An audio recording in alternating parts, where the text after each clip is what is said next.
Walking, తర్వాత అలాగే running, swimming, yoga, ఇలాగ అనేకం ఉన్నాయి కదా. ది బెస్ట్ ఎక్సర్సైజ్ ఏం సజెస్ట్ చేస్తారు? బెస్ట్ అనేది ఏం లేదండి, ఎవరికి ఏది నచ్చితే అది బెస్ట్. కాకపోతే అందరూ యూనిఫామ్గా చేయగలిగింది వాకింగ్.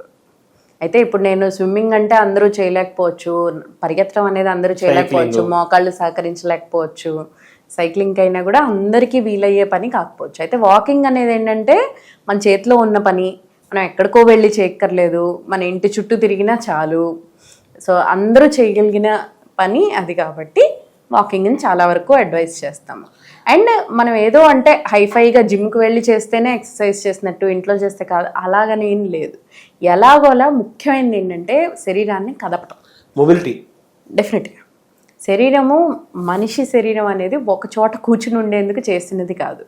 అది మనం అన్ని పార్ట్లని మూవ్ చేస్తున్నప్పుడే, వాటికి సరైన వ్యాయామం దొరికినప్పుడే అవి హెల్తీగా ఉంటాయి.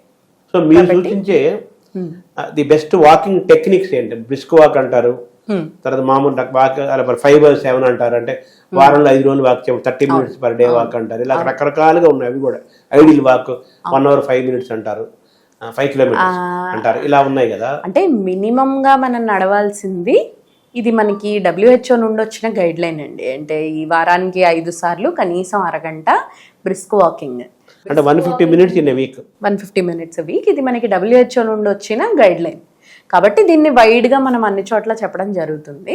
అయితే ఇదే శిలాశాసనం అనేం లేదు, దాన్ని మన ఇష్టం వచ్చిన బట్టి, మన వీలుని బట్టి ఎలాగైనా చేయొచ్చు. ఇప్పుడు ఈ మధ్య కాలంలో కొత్తగా స్టెప్ కౌంటర్స్ వచ్చాయి. సో ఇప్పుడు మనం రోజుకు 10,000 స్టెప్స్ నడవాలి, 6,000 నడవాలి, 8,000 నడవాలి, ఇన్ని నడిస్తేనే బెనిఫిట్, ఇలా రకరకాలుగా కూడా వచ్చాయి. సో ఏది అదే మనం ఇందాక ముందర మాట్లాడుకున్నట్టే, ప్రతి మనిషికి ఒక టార్గెట్ ఉండదు. ఇప్పుడు ఒక 40 ఏళ్ల యాక్టివ్ పర్సన్కి ఉన్న టార్గెట్ 70 ఏళ్ళ ఆయనకి ఉండదు. సో వాళ్ళ వయసుని బట్టి, వాళ్ళకున్న వేరే ప్రాబ్లమ్స్ని బట్టి వాళ్ళు ఎంత ఎక్సర్సైజ్ చేయగలుగుతారు అన్నది ఉంటుంది.